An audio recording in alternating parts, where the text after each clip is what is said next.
So I was chatting to a couple of my bedrooms they're Newcastle fans, and like we were having a conversation. We was having like a real honest conversation, and they genuinely believe that Newcastle are going to be title challengers this year, and I'm inclined to agree with them.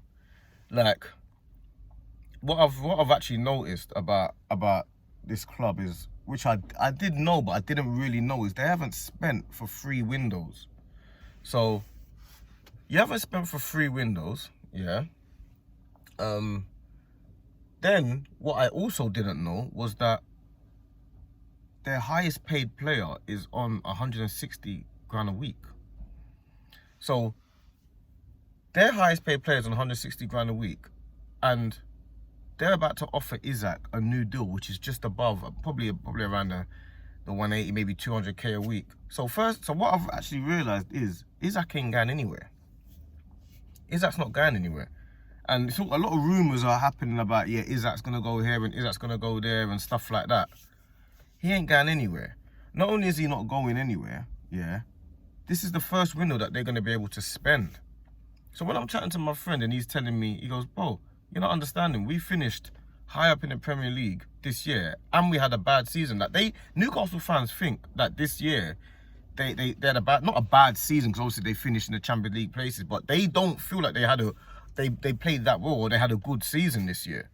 And I'm looking at it in comparison to my club, and I'm seeing it as, yeah, they got like sublime owners, obviously, because they're willing to back their manager and their club.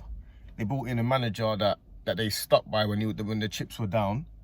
But the difference that I'm looking at between my club and their club is that they've got players in all their positions that if you upgrade their players, your team is going to be like one of the best teams in the league. Because already people say that a lot of our players wouldn't get into their midfield. I believe that our midfield is strong, or potentially, but there's no way that you can just easily say, yeah, you get into their midfield. Their defence, their centre-backs, I don't think they would swap Lewis Hall for Lewis Skelly. I don't think they will do that. I think they think Livramento is one of the best right-backs in the league. I'm pretty certain they think that. And I'm sure they would say Saliba and Gabriel are probably better, but I don't think they will be looking to trying to replace Botman and Shaw.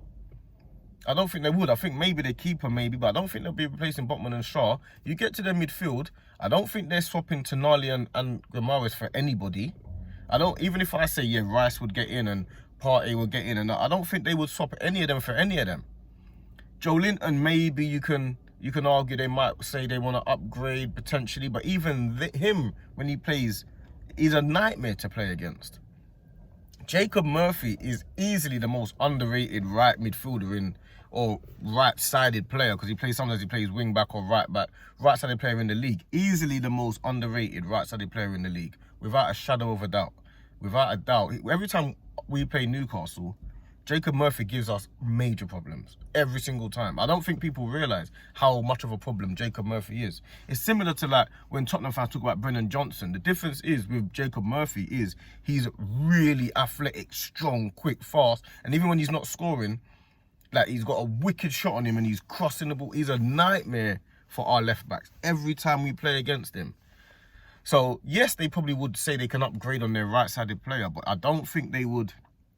They're looking at Jacob Murphy like, oh, he's a terrible player, we need to get him out of our team. Arsenal, we've got players that I'm thinking, why are you even playing? Like Martinelli, I don't want Martinelli in the team. Odegaard, I'm thinking, bro, I've had enough of you. Marino, I'm thinking, I don't even know if I want you in the team. We've still got players in our team that I don't even want on the pitch. Havertz. I don't think Newcastle have one player that they have on the pitch that they don't want playing.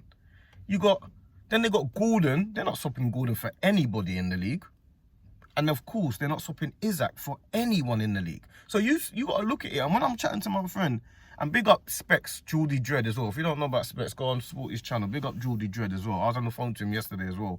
But when you look at their team and you look at the players that they have, because I think if Lewis Hall wasn't injured, he probably would have been starting for England at left back. With Lewis Skelly, it would have been a battle between those two. But Lewis Hall, at the time, maybe got the nod. So when you look at their team, it's quite hard to upgrade that team. Like, you might say, yeah, keeper, we upgrade the keeper. potentially in the Joe Linton position, but I don't know. And then that's maybe a centre-back, and then that's it, really. How many more players are you looking to upgrade in that team? And they haven't spent for 3 windows.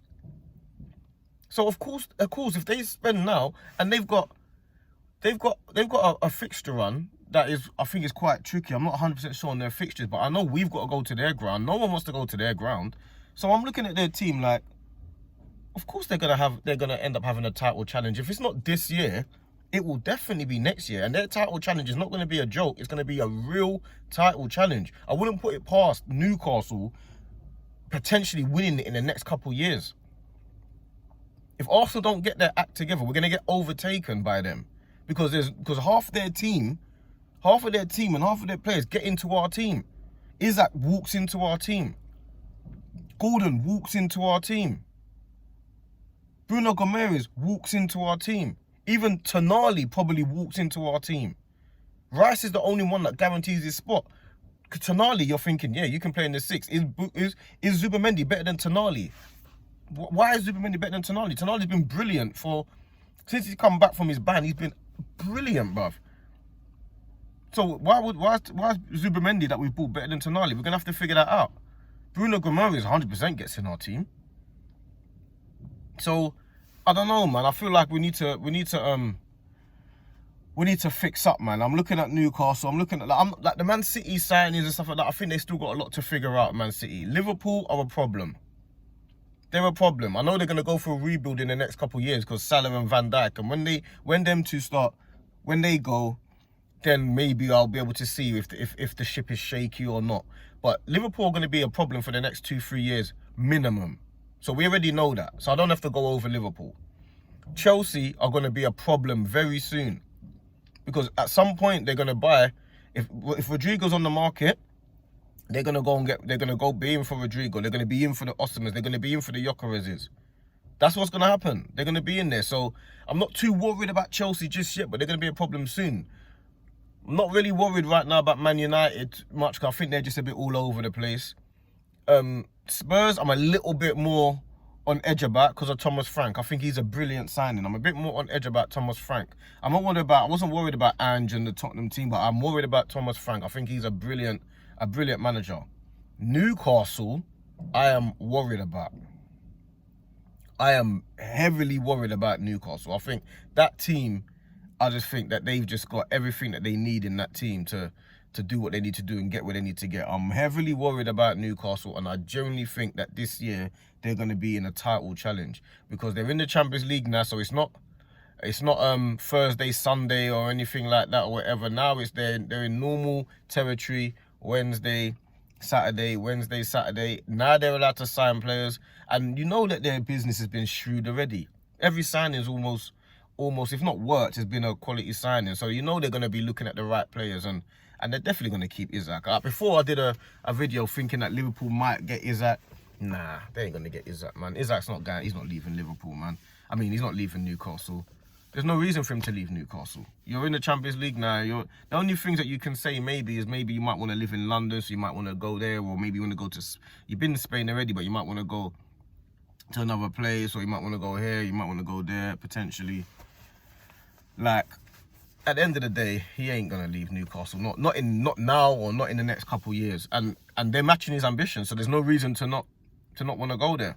Because unfortunately, this PSR thing is unfair on teams like Newcastle. It's unfair on teams like because the big clubs just be able to spend what they want because they're making the most money. Why are Man United allowed to spend more than Newcastle? That doesn't make sense. It's unfair. Man United are in how much debt? Yes, we know. I know they generate the most income. I know that. So that means they can outspend everyone all the time. Newcastle, the richest club in the world. It's not like they've been spending crazily. They've been spending astutely. It's not like their spending is uncontrollable like how it was when Chelsea first come in. Newcastle's spending's been controlled. So if they were allowed to spend how they want to spend and buy players they want to buy, the league would be over. The league would be over. We're lucky that PSR is saving us from Newcastle because they've already got the right people in charge because they're already buying the right players. They took a risk on Isak when no one did. So we're lucky about that. We're lucky, man. So yeah, I was chatting to a couple of my bedrooms this morning and they were telling me. So I think I'm inclined to agree. And I got a lot of time for Newcastle, man. Like I think that's the only other team. You see me, I don't really like, I hate every other team in the Premier League more likely, but Newcastle's probably the only team that I kind of have a lot of respect for, and I like the way they're doing their business, and I like that club. I don't know what it is. I got time for that club, man. So yeah, obviously I'm an Arsenal fan, but I've got time for the Newcastle. Everyone else, do you know, normally I just dislike every club, but I've got a lot of time for Newcastle. I like the way they're moving. I like the way they are. So yeah, I've got to give props to them, man. They're doing their business well, man. They're doing what they've got to do. And they're going to challenge for the league. If it's not this year, it will be next year, man. So my club needs to buckle up, man, because sooner or later we'll be full fifth favourites. We're not going to be... Right now, we're in the mix, first, second, third favourite. Sooner or later, we're going to be fifth, sixth favourites. So we need to buckle up our ideas, man. But, yeah, man, I'm about to... Just went gym now, about to go paddle now. So, big up everyone. God bless you all. Have a good day. And another video I'll do. I've got a stream later and you'll see you about.